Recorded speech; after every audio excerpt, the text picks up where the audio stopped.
may tapang ng pag-iisang Cebuana. Tandang-tanda ko pa, ang unang kantang itinuro sa akin ng aking pinakamamahal, si Papa Tom.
Yun ang huling kanta na Bisaya na tinuro sa akin ng papa ko, na si Papa Tom.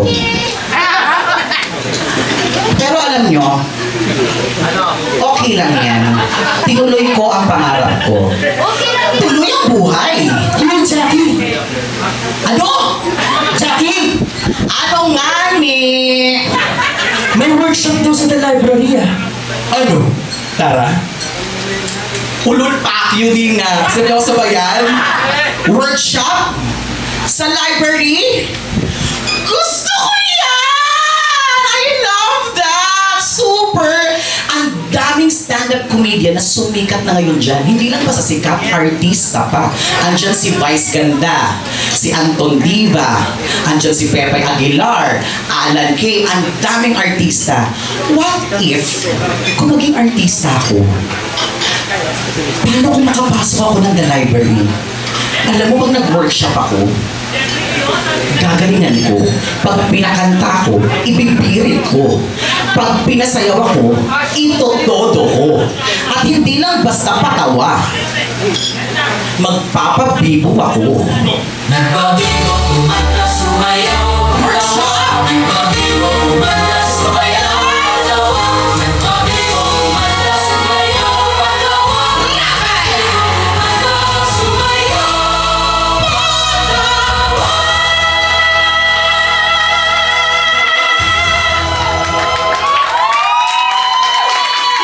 Guys, tinodo ko. Sa sobrang todo ko, ang inate, hindi ako nakapasok ng the library. Pakahalo, buwisit na may-ari ng yung mga may-ari, ang taas ng standard! Yung Andrew Direa at yung Danilo de la Cruz. Pero alam nyo, okay lang yan. Kasi baka hindi talaga ako magaling. Kasi isa sa mga pinanghahawakan ko kung hindi ako tumitigil sa pangarap ko ay yung huling habilin sa akin ng kapatid ko, si Kuya Johnson. Hindi ko alam kung saan nagkulang, pero sabi nga ni Kuya may ipagpatuloy lang. Kaya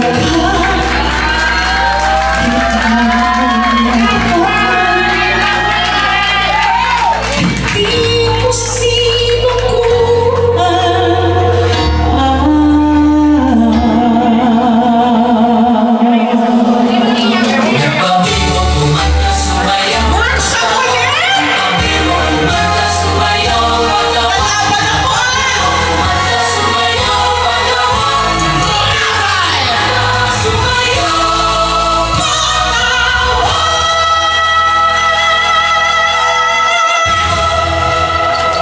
And the library Scenic Awardee 2024 female category is Ikaw na yan. Gaga! Hindi ako mananalo kasi bakla ako. Jackie Jackson!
Jackie, panalo ka na! Dalawa sa akin!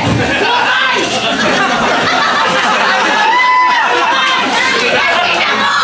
Tama po kayo. Panalo ka na! Tama po. 2 beses po ako nag-workshop sa The Library. Nung una, nung 2014, at yung pangalawa po, nung 2019, sa Comic Avenue, powered by The Library. At noong 2019, ako po ay hinirang na ultimate bagong single. Tinuloy ko po ang pangarap ko kaya hindi po ako nakapasok ng The Library. Pero nung muling nagbukas ang The Library, finally, thank you Lord, nakapasok na po ako. At hindi lang basta nakapasok, dahil ako po ang kauna-unahang transgender na nag-uwi ng Golden Book Award, Tinig Awardee Female Category. Pero, yun po ang pagkakaalam ko dahil mali ako. Dahil ang kauna-unahang transgender woman na nag-uwi ng Golden Book Award, Tinig Awardee, is none other than my idol, Miss Anton.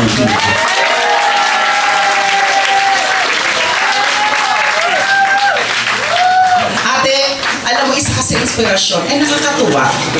Pwede pala yun, no? Kahit parte tayo ng LGBTQA+, pwede palang ibigay sa atin. Kasi po, sa The Library, ang daming mahuhusay na bilitera, mga totoong babae. Pero binigay kay Ate Anton kasi kaya niya. Binigay din sa akin noong 2024. Kahit ang dami nagsasabi na, hindi yan mananalo si Jackie kasi nagpapalseto yan. Hindi yan mananalo si Jackie kasi mataba yan. Noon. Sasabihin pa nila, hindi mananalo yan si Jackie kasi malaki ang tiyan.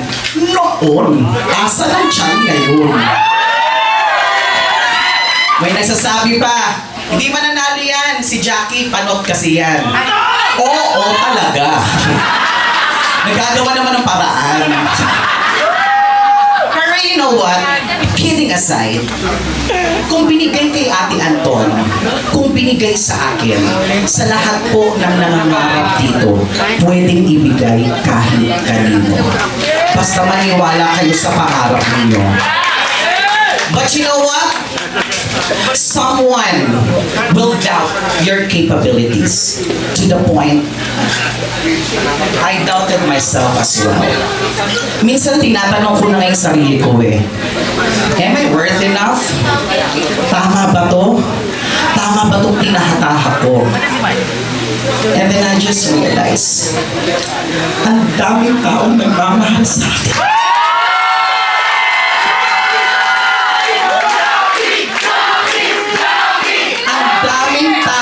naniniwala sa kakayahan na meron ako. At isa sa dahilan kung bakit tinutuloy ko tong pangarap ko, dahil para sa kuya ko. Kasi tanda-tanda ko pa yung huling habilin niya. Ganun pala yun na pag mawawalan ka na ng, pagkukunin ka na ni Lord, minsan nag-hallucinate ka na, tinatawag na lahat ng pangalan niyo, tinatawag niya bago siya mawalan. Andun ako noon sa ospital, hawak ko yung kamay ng kapatid ko. Tinatawag niya, si Mama, alagaan ninyo. Tapos binanggit niya yung pangalan ko. Sabi niya, Jack, ituloy mo yung ginagawa mo ha, kasi proud ako sa iyo, Jack.